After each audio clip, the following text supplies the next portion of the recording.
Hi everyone. So in this video we are learning some details, going over the main objectives of Lab 3, where we are preparing solutions and dilutions. So we're going to learn how to prepare a solution using a solid solute and then a dilution using a stock solution. So these are two different ways that you can prepare necessary solutions for lab experiments. If you ever happen to work as a lab tech or anything like that, or in the future, if you happen to be a chem major or bio major and you need to make solutions, this is how you'll go about that. But either way, I think it's useful to know how solutions are actually prepared in lab. So just some intro on what solutions are. It's a homogeneous mixture, right? In this case, we're talking about liquid solutions. The way that we measure concentration is molarity, right? Which is our moles of solute over liters of solution. Now, first we have our preparation of solution using solids, and the way this works is that we have a certain amount of solute that we need to weigh out. We add it to our volumetric flask, and then we dissolve that using whatever your solvent is. In this case, it happens to be ethanol. So you dissolve it out, mix it around, and then you add all the way to the mark on that volumetric flask. That mark is very specific. Each volumetric flask is actually unique. So the people that make it, the glass makers, they have to figure out where, at what at what place on the neck of this volumetric flask will give you exactly, for example here, 500 ml. So I really like that just fact about volumetric flasks, that they are very individual and unique. Like each one is different. Like if you had two of these, you would see that maybe their marks are slightly different, like one's higher and one's lower, because they're all made, I think, by hand probably, and they're all uniquely, they have their certain volume. So that's for preparation of solutions using a solid. That's what we mean by how it's done, right? So in the virtual simulation, that's what you're going to do. These are the main steps that you're going to follow. Here are some example calculations. And because our labs, the way that our labs are staggered out, your lab, any theory involved in your lab assignments, we've already gone over in lecture. So hopefully this isn't too new to you. Hopefully you've done some of this, with your Chem 101 homework or in lecture when you were learning and watching the pre-lab videos. Hopefully you've done some of this. But either way, I provide these examples. So first you're going to take your volume, multiply it to get liters, right? In this case, right?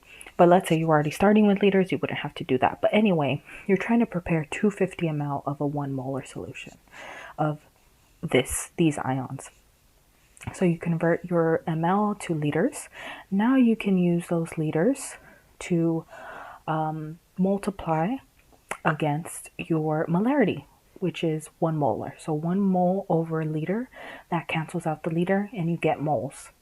From there, you take the molar mass of your solid and you multiply it, and that cancels out your moles. That gives you the grams that you needed. So this is how you determine, okay, how much do I need to weigh out?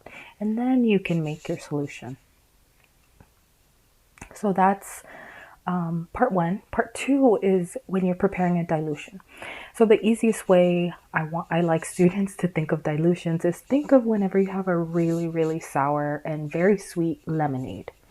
What are you going to do to it to make it taste better? You're going to add more, I'll give you a second, water, right? And you add more water. In this case, our water is the solvent in order to dilute all of that sweetness and that sourness, right? So same idea with solutions. You have a stock solution, it's very strong, very concentrated. So you add water, or in the case where your solvent is water, you add whatever solvent you need to dilute it. That's all you ever do, is you add solvent. You never add more moles, okay? So let's see how this would look in the lab. So you have a stock solution and you're adding it, you're taking, actually, sorry, you have your stock solution, you're taking however much you need using a volumetric pipette. All this is a really fancy piece of glassware that, once again, very unique, takes a certain amount of volume and it's very precise. So you take however much volume you needed, you transfer it to a fresh new volumetric flask. So think of this as the very strong lemonade, the concentrated, and this is your new diluted one, right? You're only taking some and you're going to add your solvent in there to dilute it. And that's exactly what happens here. You end up with, that's your stock solution. It's just sitting there. And then your diluted solution, you add more solvent to that. And you can see how the color is lighter. And that makes sense, right? It's diluted now. So, of course, it's not like that strong color here. But in order to determine how much of that original stock solution you need to use this equation called M1, or not called, but your dilution equation, M1V1 equals M2V2. So like I said, hopefully in lecture you've already seen this and visited this, but you are going to practice using this in this lab. So there's two virtual simulations you'll be using. Again, ChemCollective. Obviously, that's one of my favorite things, ChemCollective. So you're first using this, making stock solutions from solids, and then the other one. So just make sure you notice that you're clicking the right one, right, for each part. And then for the dilution, it's a glucose dilution. Now, hopefully by now you're a little bit familiar with ChemCollective at this point. But what you're first going to do is you are going to calculate. So you're going to follow those example calculations that I showed you earlier in the intro. And you're going to do the same thing. You're going to determine how much solid you need, right? And I tell you, please refer to the intro for example calculations. You're going to find out how much solid you need and then prepare it, okay? So you're going to do that for all four of these different solutions that I'm asking you to please make.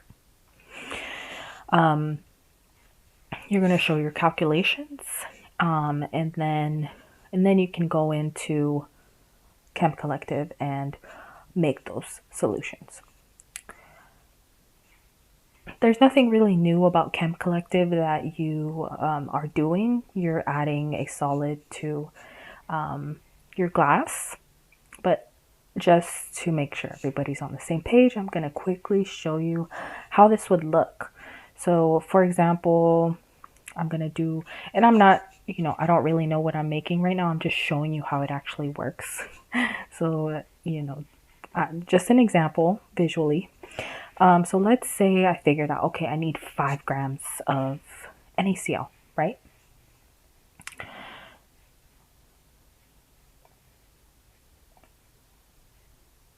So I'm going to get my weigh boat. I'm going to put it on top of my scale. Notice that my weigh boat weighs something, right? Obviously, I don't want that to take into account whenever I'm, weighing out my NaCl. So I tare it. Tare it just means to zero it out. And then I decided, or I calculated, I need 5 grams of NaCl. So now it told you that it was transferred and you basically weighed it out. Now what I'm going to do is transfer. So what you do is you take the little weigh boat and you hover it above your volumetric flask, and you can pour it back out. So you just hold it and it'll all pour into the volumetric flask. So I would say those are the newest things that you're doing here in this lab. From there, you would add your liquid, and again, it gives you the option here. You can do precise, sig fig. So you can type in the amount you want, or you can do realistic. Like I did, I was just pouring. I went way above the line, so I would have to start over here. But it's up to you how you want to do it. You don't have to be perfect. You can just restart the lab, right? As long as you calculated everything right, then you can just restart. It's not a big deal. But that's how you're going to make your solutions for part A. And notice, right, there's 3 different solids that you're working with here.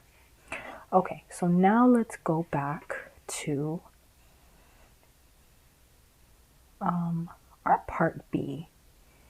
So part B, similar situation with the lab, except now you are making a dilution. And once again, you are first calculating everything you need.